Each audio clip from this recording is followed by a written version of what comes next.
We were able to test the live technology last year with a group of a few thousand people in a Discord. We hit it 75% against the money line and 64% against the spread, and that was running every 30 seconds.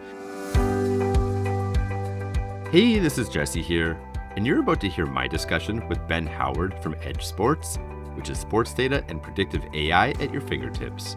In this one, Ben explains how EdgeSports is capitalizing on the growth of live betting by building predictive models for live markets, bootstrapping the business by betting using the predictions from the EdgeSports technology, their recent expansion into B2B and where they're seeing initial traction in that business, and the value that EdgeSports has gotten from leveraging industry conference platforms for startups. Ben and the EdgeSports team are continuing to generate buzz with what they're building, and I know you're going to enjoy hearing Ben break it all down in this episode. But before we get started, heads up that applications are now open for the first pitch competition being held at the SPC Summit in Lisbon this coming September. First Pitch is an incredible platform for startup founders to accelerate their progress, and a $100,000 prize package doesn't hurt either. Look in the show notes for the First Pitch application link, which is now open until July 25th. The Betting Startups podcast is presented by Optimove, the #1 CRM marketing solution for the iGaming market. 4 out of the top 5 US operators personalize player experiences with Optimove. Learn more about Optimove by requesting a demo at optimove.com/bettingstartups. And if you like what you see, you'll get your first month free. All right, we are back here on the Betting Startups podcast, and this week I am joined by Ben Howard from EdgeSports. Ben, how you doing today, buddy? Doing pretty good. Thanks for having me on. Of course, I saw you and your team in May in Florida at SBC. You guys were actually neighbors of ours in the startup zone. You had a stand there, I think 2 or 3 stands down from where we were posted up with the Betting Startups team. How you been keeping since then, first and foremost? Yeah, I mean, SBC is just an incredible event. So it was super awesome to be able to be there in the startup zone and meet a bunch of people and kind of network. And yeah, it's been great ever since. Just a lot of follow-up meetings and good conversations. Right on, man. Well, we'll get into everything you guys are building in a hot second here, but let's just start with you, Ben. If you could give the audience a quick introduction, give them a sense of who you are, your background, some of your major chapters before starting EdgeSports, and then we'll get into the business of it all. Yeah, so I guess I've kind of been in and out of the startup world for a little while now. It started out in the sneaker software space, actually. And so that was buying and selling Yeezys back in 2014 when they were very popular, and building software to obtain those and sell those and some really cool stuff. And after graduating college, went out to San Francisco and helped out with a mobile vehicle care company startup out there. That was a company that just basically did preventative maintenance for like fleet vehicles and stuff like that. After that, I knew I wanted to get into the kind of gambling and entertainment world. And so I took a job with Penn National at the time, now Penn Entertainment.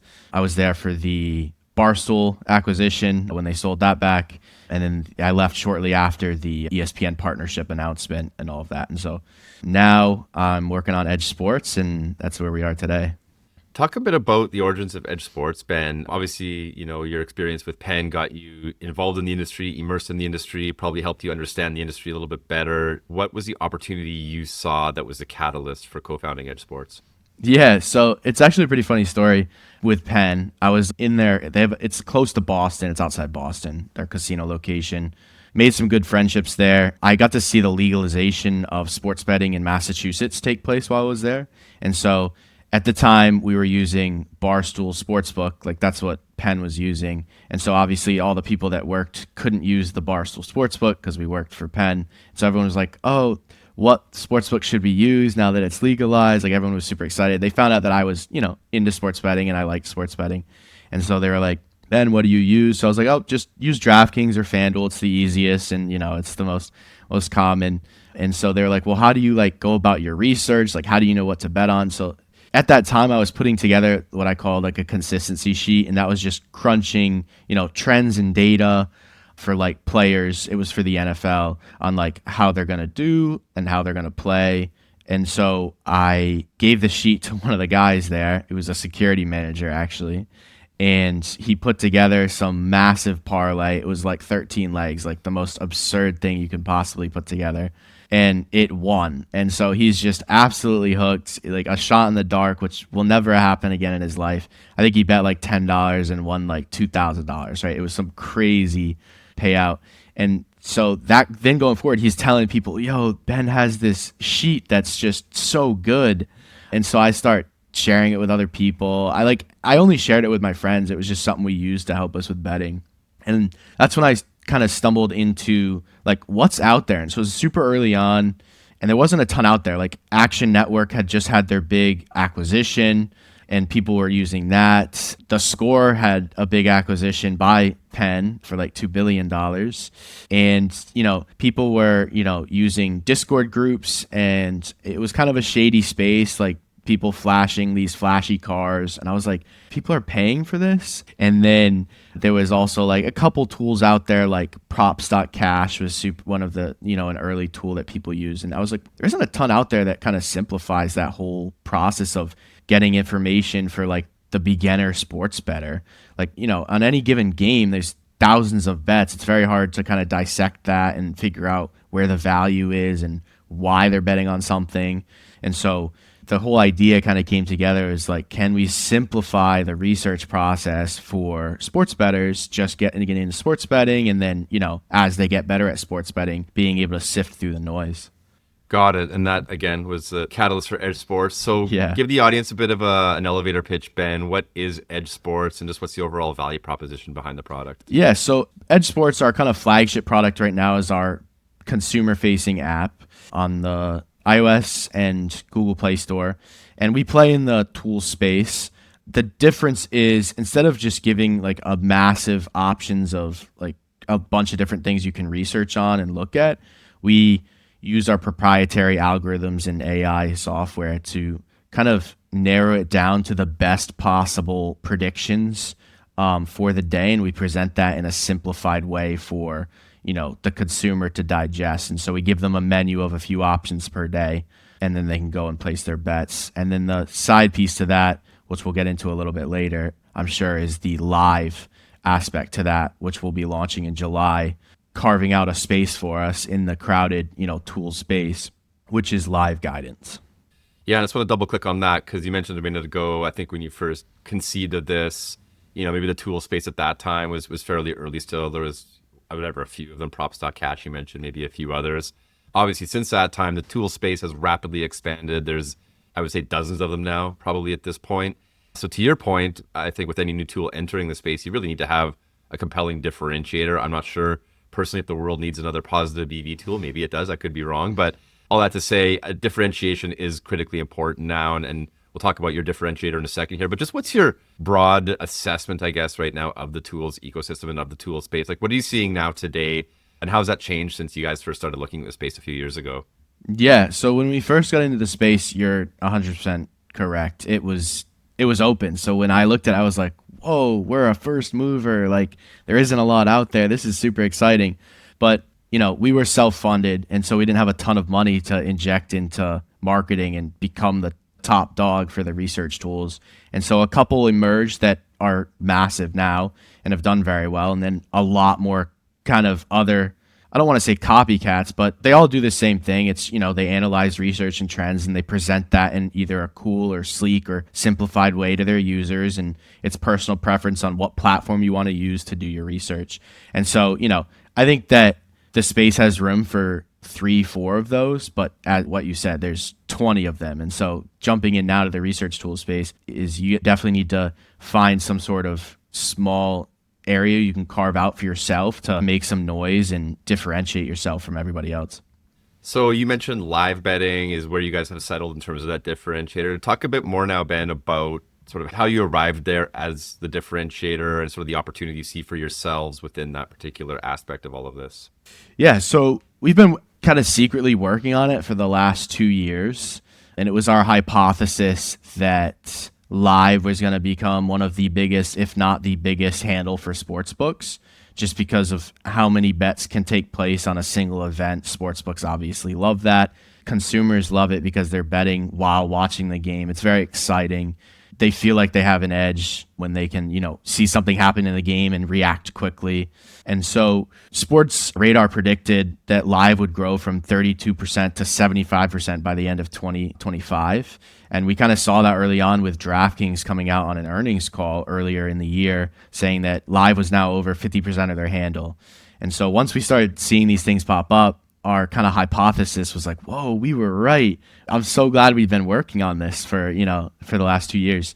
And so that's kind of like why we started working on it, was our guess. And now we're like, okay, our guess was right. Now we have to execute on it. And so, yeah, that's where live's at today for us. So from a live betting perspective, Ben, what is it your tool allows users to accomplish? I guess walk us through like the use case and, if they're sitting there watching a game, their phone in one hand, just talk about, I guess, the interplay between what's happening in the match, how they're using your product, and where the betting actually fits into all that. Yeah, so I can't fully touch on the user experience just yet because it's a surprise for, our launch, but I can talk about how difficult it is. And so, with live, if you're like a handicapper and you're watching the game and then you want to send out a prediction to your audience, latency and like speed to bet is very difficult because, it might have a good bet. I might like have the best bet and I tell it to you, Jesse. And then like by the time you go to lock it in, like you can't get to the value because the line changed.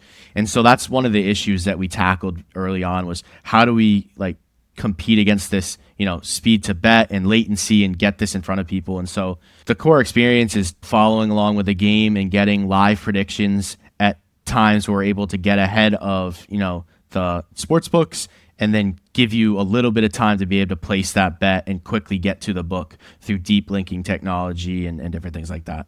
And with these live predictions, Ben, can you reveal anything around the accuracy or, how successful they are vis-a-vis sort of the pre-match predictions that you were generating before pivoting and leaning heavily into the live aspect? Yeah, so we were able to test the live technology last year with, a group of a few thousand people in a Discord. And we hit at 75% against the money line and 64% against the spread. And that was running every 30 seconds. And so we can actually improve it even more when we're more selective on when we're pushing stuff out. But yeah, it was an absolutely incredible test, which led to a lot of other Discords starting to reach out and ask.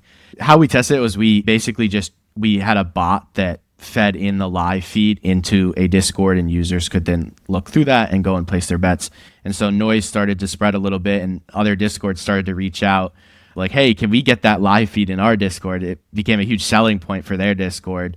And so that actually helped us a lot this spring and now where we're actually selling this live feed to Discords to host for their consumers. Got it. And with these predictions, what types of markets are you predicting on in the live context? Because like as you alluded to a minute ago, latency is obviously a huge issue. In a live betting context, a lot of the conversation in recent years has really centered on micro betting, right? These like very high frequency, low duration markets that come and go, open and close very regularly. Are you, I guess, predicting on that short duration of a market? Or are these like slightly longer term and longer life markets in the live context, such as maybe next quarter? Like, just give us a sense, like, the types of markets that these predictions are focused on. Yeah, so our full focus right now is money line and spread. And so while the game is going on, whatever the live spread is, we're also putting out our own live spread and looking for the comparison there where we have an edge. And then we tell users, hey, we're predicting this. The books are at this. There's an advantage here. Here's the percentage that we have on that. And so our flagship for that is NFL. It's our bread and butter, but NBA will be coming and then MLB with the season's progression. So you got the consumer product, the consumer focus, but like a lot of other teams out there building models and predictive engines, there's definitely B2B use cases and applications for it as well. So I'd be remiss not to ask if you've thought at all about the opportunity from a B2B perspective, and particularly given the success from an ROI and win rate perspective that your predictions are showing. Like, have you explored that at all, or just give us a sense of sort of how you're thinking about that? Yeah, so you're absolutely correct. And we always see it where somebody starts out as a B2C and they transition to a B2B and they just do B2B. And so I kind of had that in the back of my head early on. And so we've built our technology very modular so that we're able to quickly adapt to whatever the B2B needs are. And so as of the past couple of months, we're still self-funded. And so as of the past couple of months, to kind of keep us afloat and, keep revenue coming in, we started leaning more into the B2B side, and people started coming to us asking, hey, can you do this? Can you do this? And we kind of narrowed it down to our, core products that we're able to do and offer that. And one is that live feed that Discord groups, Telegram groups, they love. And so we've been able to kind of put that on a monthly kind of subscription for the handicapper, and then they monetize their audience how they want to, as well as our kind of research technology and capabilities with our AI and explainable AI, which is able to do some really cool stuff where, talking with a few peer-to-peer exchanges, we're able to evaluate lines and get users in on other sides and different things like that. And we actually have a really cool, relationship with Bet Openly and Gino. He's on our board actually, and we're doing some cool stuff with them down the line. All right. Shout out Gino. He was recently a guest on the podcast. Awesome, dude. Yeah, absolutely. That leads me to ask a little bit about as well, Ben, on the user acquisition side, and I guess more broadly, the distribution side, right? I mean, as we all know, it's the worst kept secret in the world. Building a consumer product is very difficult, and getting that critical mass of adoption to make interesting business for yourself is challenging. Talk a little bit about your distribution strategy and how you're thinking about getting the EdgeSports product out there from an awareness perspective, but ultimately converting that awareness into subscribers for yourselves, and just the overall marketing strategy and go-to-market strategy. Yeah, so to date, we've actually spent $0 on marketing, which is kind of one of our bragging rights. As we talk to people. We actually just crossed 10,000 users, super exciting for us. And I think there's two things to it. One is we're all about trust and transparency, and so we actually publicly track on social media and on our platform how each sport is doing over the course of a week, the season, a month. And so that creates a lot of trust in our brand, and people oh, wow, they're doing well here, they're not doing well here, whatever it may be. And they're able to kind of tell their friends about it because they use it, they'll win with it more than they were. And then they're telling their friends about it. And so a lot of our traffic, I think based on Apple Analytics, it's over 80% is through search. And so that's people just searching it on the App Store, the actual EdgeSports, and then downloading it. The other piece is, I don't want to give away too much, but we're really community based. And so being involved in a lot of different communities and kind of just working with groups and different things, and just giving out free value. And it's hey, there's some trends that are great today, right? And people like the trends and whoa, where did this come from? It's powered by EdgeSports, and it's a redirect back to what our core platform is. Again, given the predictive nature of your product and success, again, you've seen generating those predictions, is there any danger or hazard in users of EdgeSports basically getting their sportsbook accounts restricted or limited through using EdgeSports? I mean, that's a problem endemic, I would say, across the entire tools ecosystem. Anybody using any tool to its full ability stands the risk of having their accounts restricted or closed. And, my read on the industry right now is many of the retail sportsbooks are being more aggressive than ever at restricting accounts that are showing any amount of sharpness. How do you reconcile that, right? The value proposition of a product being hey, if you succeed with it, it's actually going to be to your detriment. Perhaps that's why you're partnering with P2P exchanges, as you mentioned, all right? Those are a lot friendlier platforms. But just talk about, I guess, number one, how you see the landscape insofar as the sports books on the retail side. And then again, how do your users continue succeeding using your product without running into those traps and hazards along the way? So first off, that's definitely one of the reasons why we started talking with the peer-to-peer side of things, because we quickly realized that, especially with the live, you can only get down so much money so fast and until you're kind of limited on the live side. And so we realized quickly that we needed to find something that we could partner with and push people towards and help out our users. But I mean, the thing is, it won't be every user that's using our app gets banned, because you have to be very strict and very responsible with how you're betting, right? And everybody wants to throw a parlay in every once in a while, right? So if you're throwing in parlays, your account will still look good to the sports books, right? But if you're just betting on specific things, very specific things, that kind of will raise a red flag pretty quickly. A funny story is, I won't mention the book, but one of our users was actually down $1,500 using our app, but they got banned on a sports book before they could even start winning, because their CLV was too good. So they reached out. They're like, they're like, we're not mad at you. We know your bets are good, but like, it was like a cold day or something, but we got really good early line value, and they told me that we were too sharp and sorry, we can't take your actions. It does happen. It's really funny. It's happened to me personally. And the best way to counteract that is like, A, throw some parlays in there and have some fun. B, peer-to-peer is really awesome. And that's why we're kind of leaning into that. Right on. And you referenced it a few minutes ago, Ben, but EdgeSports thus far has been largely bootstrapped. Can you talk a little about just the background on that? And I do know you have a bit of an interesting anecdote you've shared with me before around how you have been able to sort of fund the project to date. Can you share that with the audience? And then we'll talk about the go-forward funding strategy. Yeah, so very early on, I wrote a small check myself and a few other people involved, and we got this thing off the ground and started building the core product. And then I realized, okay, this is an expensive space to keep building this hard AI technology.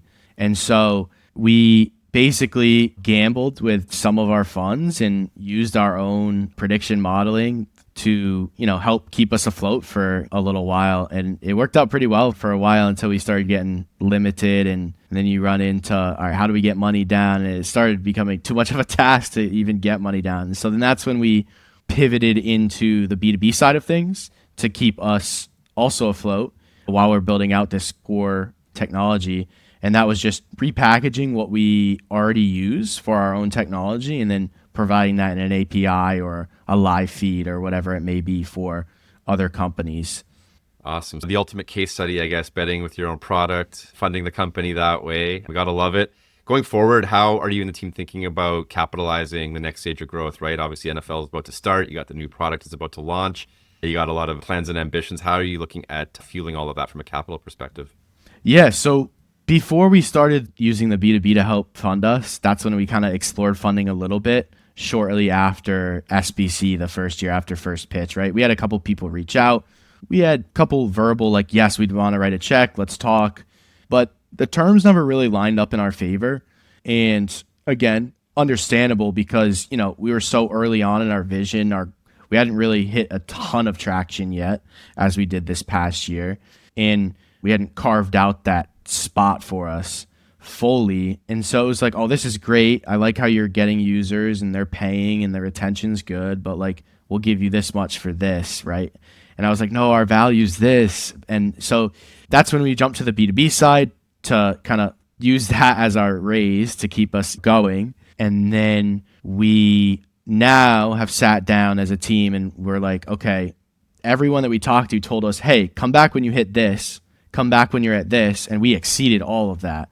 And so we're super excited to put together our most up-to-date deck, which we're going to aim to do early this fall with, post-launch of our full product and the other B2B arms that we've been doing, and kind of put together a really kind of exciting deck that tells a really good story of like our eating ramen noodles to how we stayed afloat to, all right, we're ready to actually take on some capital now. We've proved it, and here's the next steps. All right, so looking ahead here, we're just over 2 months out from kickoff with the new NFL season. If you flash forward to the end of NFL, Ben, and then you look back on this season, in your mind right now, what would constitute a successful NFL season for you and the EdgeSports team? I think it's just a repeat of what we did in our beta tests, but now on the app and in front of more eyes. It's, our users found success using our live prediction model, and we were able to, now that it's public, turn some heads and build some more, I guess, B2B relationships through that, proving how successful it actually is in this core technology that we're building. And if we extend the timeline out 5 years, looking in your crystal ball, in that time, Ben, in your wildest dreams, where's EdgeSports in 5 years' time? Yeah, so I guess the big, hairy, dream is, we're a tech company at heart. We don't want to just be a product company. And so our goal is to revolutionize how odds and research and trends are done through AI and modeling and machine learning and all of that. And so being a leader in the new way to do odds and the new way to do research through these new technologies that are very difficult to accomplish. Right on. We're going to get to the home stretch here with some rapid fire questions. So let me tee up the first one for you. When you get up in the morning and you open your phone, what's the first app you're checking? Twitter. Me too, for better or for worse. If you're in the karaoke lounge, what song are you singing? Karaoke, probably a Taylor Swift song. All right. And if you could be somebody else for one day and one day only, dead or alive, who would that be? Elon Musk. Yeah, I've had a few Elon answers to that question. Right on, Ben. And we are this week celebrating a couple national holidays. First up, July 1st is Canada Day, where I will be celebrating as a Canadian alongside the others here. And then later this week, obviously on Friday, is the 4th of July. What are you doing for your 4th of July long weekend this year? Yeah, so I'm heading up to Maine with the family and then my family as well. And we're going to be playing some golf, going out on the boat, eating some burgers, and celebrating the 4th. Love it. Fireworks or no fireworks? I think that I'm going to make a stop in New Hampshire and purchase some fireworks. Love it, man. Right on, Ben. For people that are listening that want to get in touch with you, check out the product, learn more about what you're building, quickly plug the best points for them to do all of that. Yeah, probably just best to reach out to my email. It's ben@edgesports.io. I respond pretty fast, so. Right on, man. Well, look, appreciate you jumping on here with me today and really excited for the upcoming season for you and your team and excited to continue to follow your story. So wishing you guys all the best and happy 4th of July to you, man. Hey, you too, Jesse. Thanks for having Edge Sports on and myself, and super excited to tell you how we did later this fall. All right, we'll get you back at the end of the season. All right. The Betting Startups podcast is presented by Optimove, the #1 CRM marketing solution for the iGaming market. 4 out of the top 5 US operators personalize player experiences with Optimove. Learn more about Optimove by requesting a demo at optimove.com/bettingstartups. And if you like what you see, you'll get your first month free.